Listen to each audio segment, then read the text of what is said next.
नमस्कार दोस्तों, स्वागत है आप सभी का हमारे चैनल पौराणिक लोक पर। चक्रधारी विष्णु की लीला है महा, देते हैं अपने भक्तों को खुशियों का वरदान।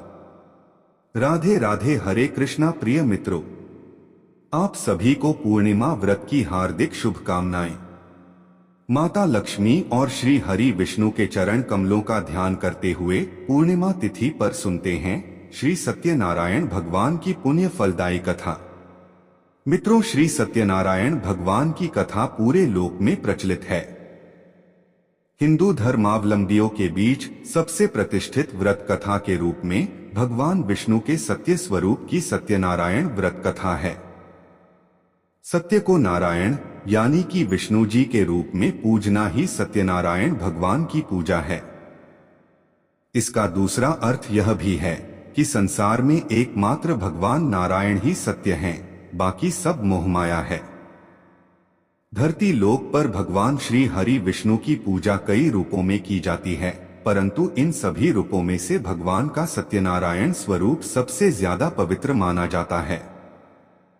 सत्यनारायण व्रत कथा के मूल पाठ में लगभग 170 श्लोक उपलब्ध है, जो कि 5 अध्यायों में बंटे हुए हैं और जिनकी कथा इस प्रकार से है।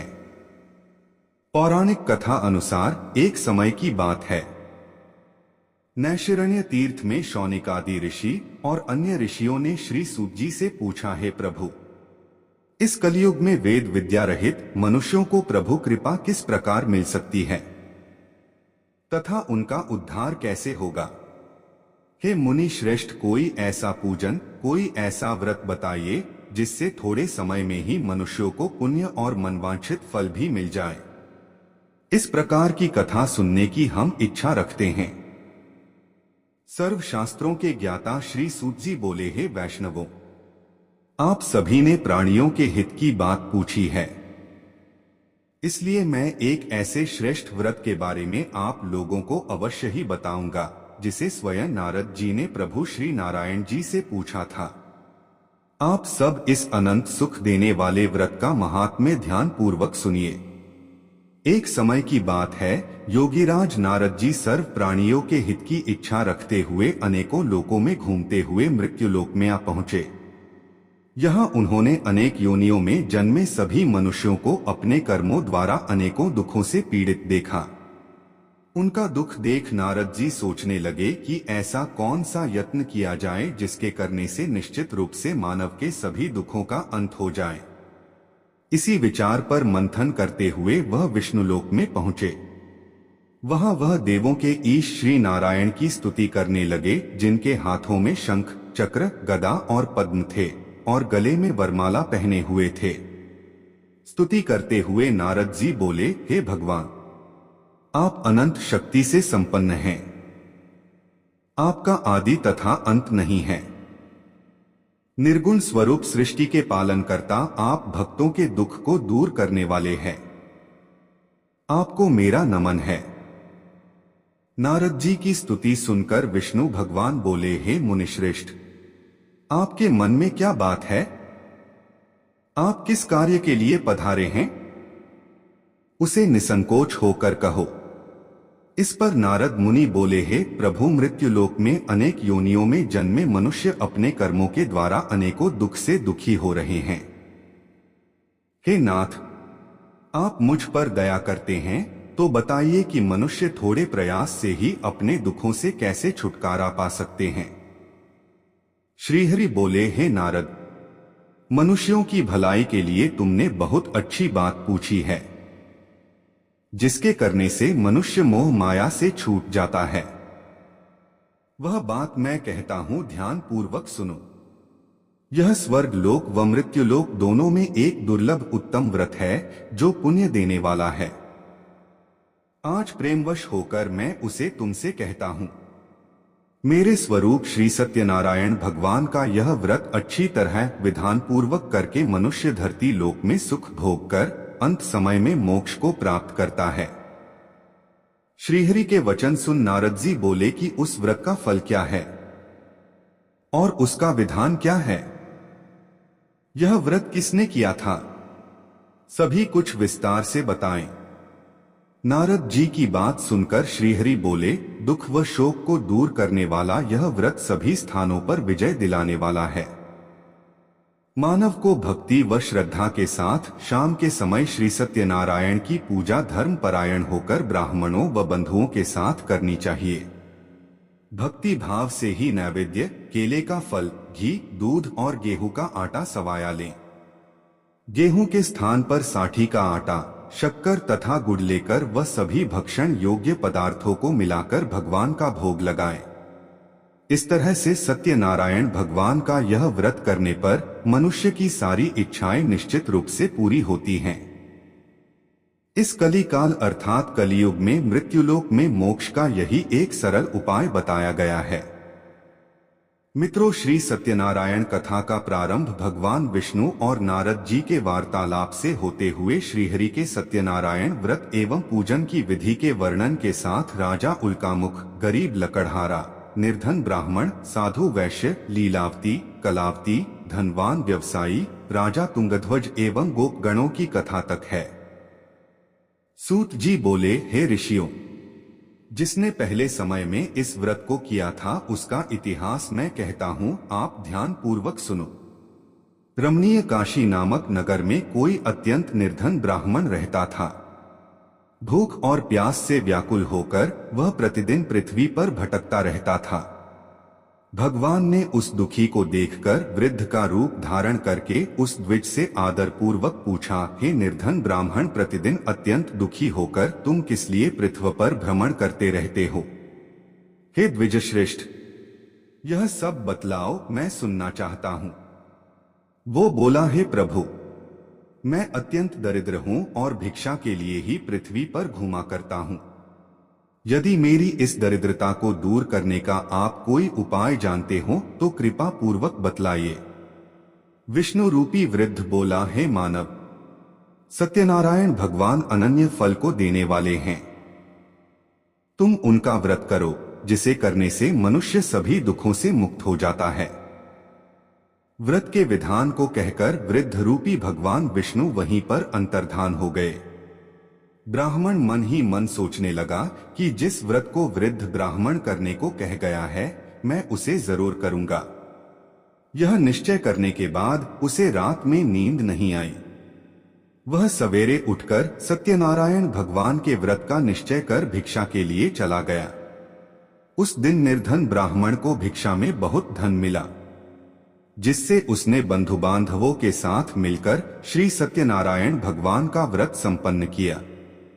भगवान सत्यनारायण का व्रत संपन्न करने के बाद वह निर्धन ब्राह्मण सभी दुखों से छूट गया और अनेक प्रकार की संपत्तियों से युक्त हो गया। उसी समय से यह ब्राह्मण हर माह इस व्रत को करने लगा। इस तरह से सत्यनारायण भगवान के व्रत को जो मनुष्य करेगा वह सभी प्रकार के दुखों से मुक्ति प्राप्त करता है और धन धान्य से परिपूर्ण होता है। जो मनुष्य इस व्रत को करेगा वह भी सभी दुखों से अवश्य ही मुक्त हो जाएगा। सूत जी बोले कि इस तरह से नारद जी से श्री हरि विष्णु जी का कहा हुआ श्री सत्यनारायण व्रत को मैंने तुमसे कहा। हे विप्रो, मैं अब और क्या कहूं? सभी ऋषिगण बोले, हे मुनिवर, संसार में उस विप्र से सुनकर और किस किस ने इस व्रत को किया, हम सब इस कथा को आगे सुनना चाहते हैं। सूत जी बोले, हे मुनियों, अगर आपकी यही इच्छा है तो जिस जिसने इस व्रत को किया है मैं आपसे कहता हूं। आगे की कथा अनुसार एक समय वही विप्र धन व ऐश्वर्य के अनुसार अपने बंधु बांधवों के साथ इस व्रत को करने को तैयार हुआ। उसी समय एक लकड़ी बेचने वाला बूढ़ा आदमी आया और लकड़ियां बाहर रखकर अंदर ब्राह्मण के घर में गया। प्यास से दुखी वह लकड़हारा उनको व्रत करते देख विप्र को नमस्कार कर पूछने लगा कि आप यह क्या कर रहे हैं? तो उन्होंने बताया कि मैं श्री सत्यनारायण जी का व्रत कर रहा हूं। लकड़हारा बोला, इस व्रत को करने से क्या फल मिलेगा? कृपया मुझे भी बताएं। ब्राह्मण ने कहा कि सब मनोकामनाओं को पूरा करने वाला यह सत्यनारायण भगवान का व्रत है। इनकी कृपा से ही मेरे घर में धन धान्य आदि की वृद्धि हुई है। विप्र से सत्यनारायण व्रत के बारे में जानकर लकड़हारा बहुत प्रसन्न हुआ। चरणामृत लेकर व प्रसाद खाने के बाद वह अपने घर गया। लकड़हारे ने अपने मन में संकल्प किया कि आज लकड़ी बेचने से जो धन मिलेगा उसी से श्री सत्यनारायण भगवान का उत्तम व्रत करूंगा। मन में इस विचार को ले बूढ़ा आदमी सिर पर लकड़ियां रख उस नगर में बेचने गया जहां धनी लोग ज्यादा रहते थे। उस दिन नगर में उसे अपनी लकड़ियों का दाम पहले से 4 गुना अधिक मिलता है। बूढ़ा प्रसन्नता के साथ दाम लेकर केले, शक्कर, घी, दूध, दही और गेहूं का आटा और व्रत की अन्य सामग्रियां लेकर अपने घर गया। वहां उसने अपने बंधु बांधवों को बुलाकर विधि विधान से सत्यनारायण भगवान का पूजन और व्रत किया। इस व्रत के प्रभाव से वह बूढ़ा लकड़हारा धन धान्य और पुत्र रत्न आदि से युक्त होकर संसार के समस्त सुख भोग कर अंत काल में बैकुंठ धाम चला गया। सूत जी बोले, हे श्रेष्ठ मुनियों, अब आगे की कथा कहता हूँ। पहले समय में उल्कामुख नाम का एक बुद्धिमान राजा था। वह सत्यवक्ता और जितेंद्रिय था। प्रतिदिन देव स्थानों पर जाता और निर्धनों को धन देकर उनके कष्ट दूर करता था। उसकी पत्नी कमल के समान मुख वाली तथा सती साध्वी थी। भद्रशिला नदी के तट पर उन दोनों ने श्री सत्यनारायण भगवान का व्रत किया। उसी समय साधु नाम का एक वैश्य आया। उसके पास व्यापार करने के लिए बहुत सा धन भी था। राजा को व्रत करते देखकर वह विनय के साथ पूछने लगा, हे राजन, भक्तिभाव से पूर्ण होकर आप यह क्या कर रहे हैं? मैं सुनने की इच्छा रखता हूं तो आप मुझे बताएं। राजा बोला, हे साधु, अपने बंधु बांधवों के साथ पुत्रादि की प्राप्ति के लिए मैं श्री सत्यनारायण भगवान का व्रत व पूजन कर रहा हूं। राजा के वचन सुन साधु आदर से बोला, हे राजन, मुझे इस व्रत का सारा विधान कहिए। आपके कथनानुसार मैं भी इस व्रत को करूंगा। मेरी भी संतान नहीं है और इस व्रत को करने से निश्चित रूप से मुझे संतान की प्राप्ति होगी। राजा से व्रत का सारा विधान सुन व्यापार से निवृत्त हो वह अपने घर गया। साधु वैश्य ने अपनी पत्नी को संतान देने वाले इस व्रत का वर्णन कह सुनाया और कहा कि जब मेरी संतान होगी तब मैं इस व्रत को करूंगा। साधु ने इस तरह के वचन अपनी पत्नी लीलावती से कहे। एक दिन लीलावती पति के साथ आनंदित हो सांसारिक धर्म में प्रवृत्त होकर सत्यनारायण भगवान की कृपा से गर्भवती हो गई। 10वें महीने में उसके गर्भ से एक सुंदर कन्या ने जन्म लिया। दिनों दिन वह ऐसे बढ़ने लगी जैसे कि शुक्ल पक्ष का चंद्रमा बढ़ता है। माता पिता ने अपनी कन्या का नाम कलावती रखा। एक दिन लीलावती ने मीठे शब्दों में अपने पति को याद दिलाया कि आपने सत्यनारायण भगवान के जिस व्रत को करने का संकल्प किया था उसे करने का समय आ गया है। आप इस व्रत को करिए। साधु बोला कि हे प्रिय, इस व्रत को मैं उसके विवाह पर करूंगा। इस प्रकार अपनी पत्नी को आश्वासन देकर वह नगर को चला गया। कलावती पिता के घर में रह वृद्धि को प्राप्त हो गई। साधु ने एक बार नगर में अपनी कन्या को सखियों के साथ देखा तो तुरंत ही दूत को बुलाया और कहा कि मेरी कन्या के योग्य वर देख कर आओ। साधु की बात सुनकर दूत कंचन नगर में पहुंचा और वहां देखभाल कर लड़की के सुयोग्य वाणिक पुत्र को ले आया। सुयोग्य लड़के को देख साधु ने बंधु बांधवों को बुलाकर अपनी पुत्री का विवाह कर दिया, लेकिन दुर्भाग्य की बात ये कि साधु ने अभी भी श्री सत्यनारायण भगवान का व्रत नहीं किया। इस पर श्री भगवान क्रोधित हो गए और श्राप दिया कि साधु को अत्यधिक दुख मिले। अपने कार्य में कुशल साधु बनिया जमाई को लेकर समुद्र के पास स्थित होकर रत्नासारपुर नगर में गया। वहां जाकर दामाद ससुर दोनों मिलकर चंद्रकेतु राजा के नगर में व्यापार करने लगे। एक दिन भगवान सत्यनारायण की माया से एक चोर राजा का धन चुराकर भाग रहा था। उसने राजा के सिपाहियों को अपना पीछा करते देख चुराया हुआ धन वहां रख दिया जहां साधु अपने जमाई के साथ ठहरा हुआ था।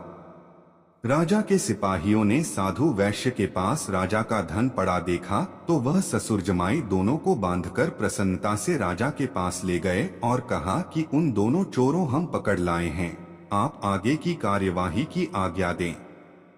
राजा की आज्ञा से उन दोनों को कठिन कारावास में डाल दिया गया और उनका सारा धन भी उनसे छीन लिया गया। श्री सत्यनारायण भगवान से श्राप से साधु की पत्नी भी बहुत दुखी हुई। घर में जो धन रखा था उसे चोर चुरा ले गए। शारीरिक तथा मानसिक पीड़ा व भूख प्यास से अति दुखी हो अन्न की चिंता में कलावती के ब्राह्मण के घर गई। वहां उसने श्री सत्यनारायण भगवान का व्रत होते देखा, फिर कथा भी सुनी। वह प्रसाद ग्रहण कर वह रात को घर वापस आई। माता के कलावती से पूछा कि हे पुत्री, अब तक तुम कहाँ थी? तेरे मन में क्या है? कलावती ने अपनी माता से कहा, हे माता, मैंने एक ब्राह्मण के घर में श्री सत्यनारायण भगवान का व्रत देखा है।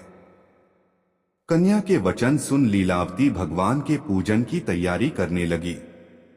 लीलावती ने परिवार व बंधुओं सहित सत्यनारायण भगवान का पूजन किया और उनसे वर मांगा कि मेरे पति तथा जमाई शीघ्र घर आ जाएं। साथ ही यह भी प्रार्थना की कि हम सबका अपराध क्षमा करें। श्री सत्यनारायण भगवान इस व्रत से संतुष्ट हो गए और राजा चंद्रकेतु को सपने में दर्शन दे कहा कि हे राजन, तुम उन दोनों वैश्यों को छोड़ दो और तुमने उनका जो धन लिया है उसे वापस कर दो। अगर ऐसा नहीं किया तो मैं तुम्हारा धन, राज्य व संतान सभी को नष्ट कर दूंगा। राजा को यह सब कहकर वह अंतर्धान हो गए।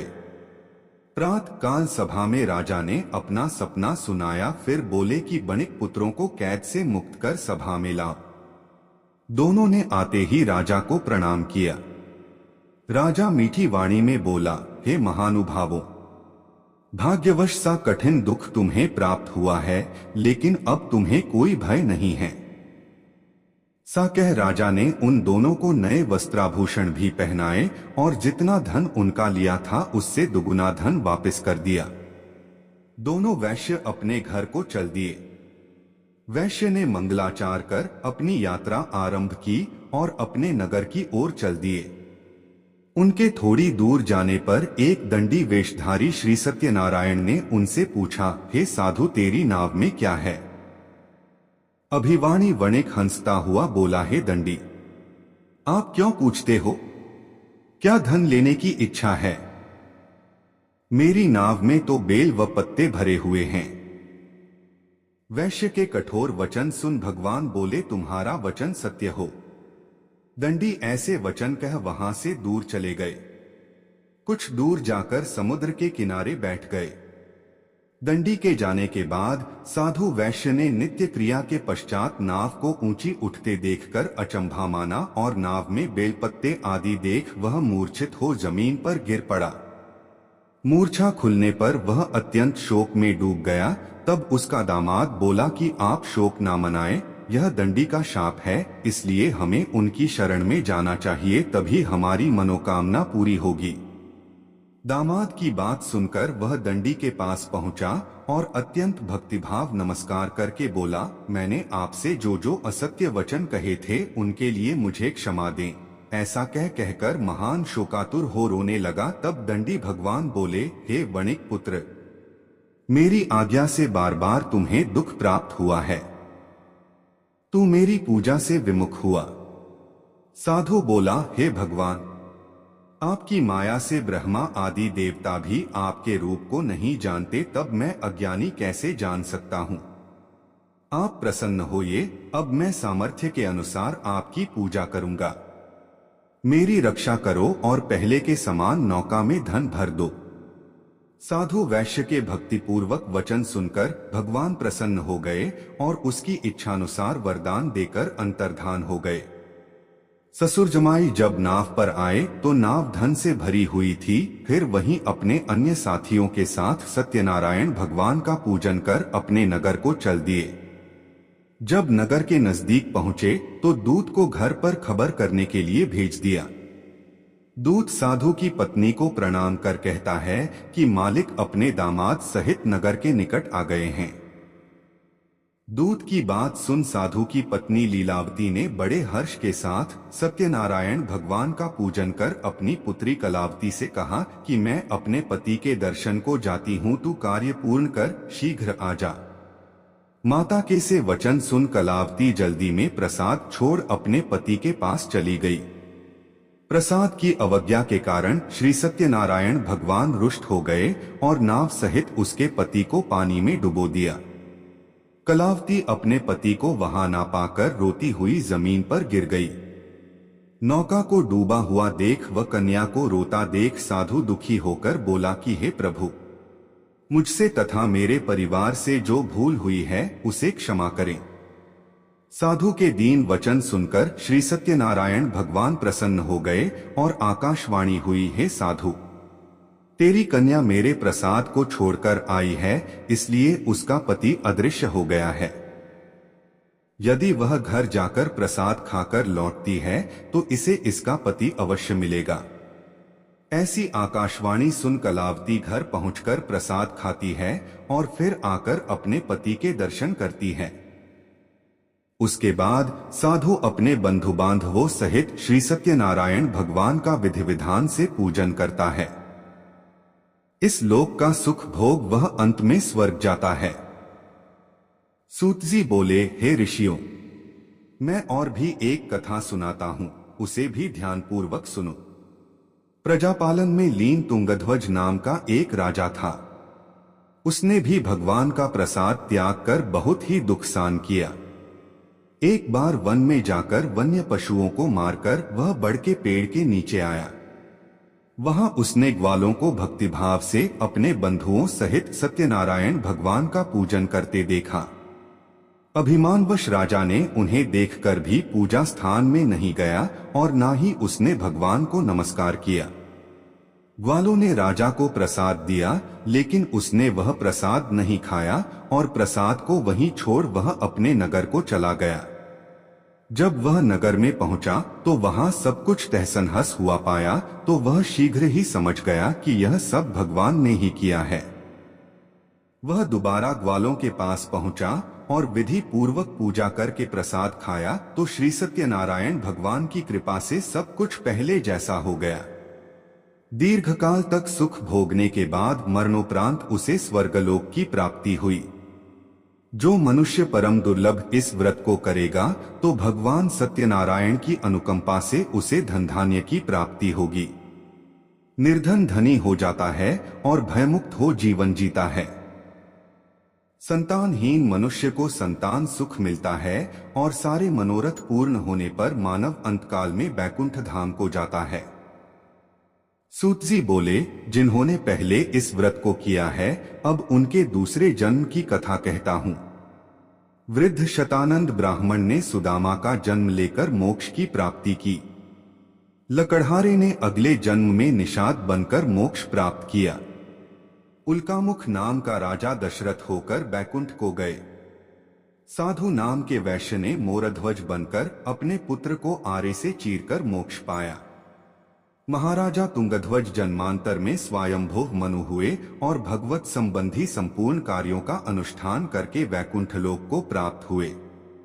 जो गोपगण थे वे सब जन्मांतर में व्रजमंडल में निवास करने वाले गोप हुए और सभी राक्षसों का संहार करके उन्होंने भी भगवान का शाश्वत धाम गोलोक प्राप्त किया।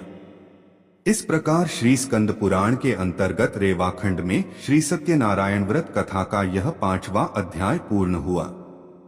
तो बोलिए भक्तों, श्रीमन नारायण नारायण हरि हरि, श्रीमन नारायण नारायण हरि हरि।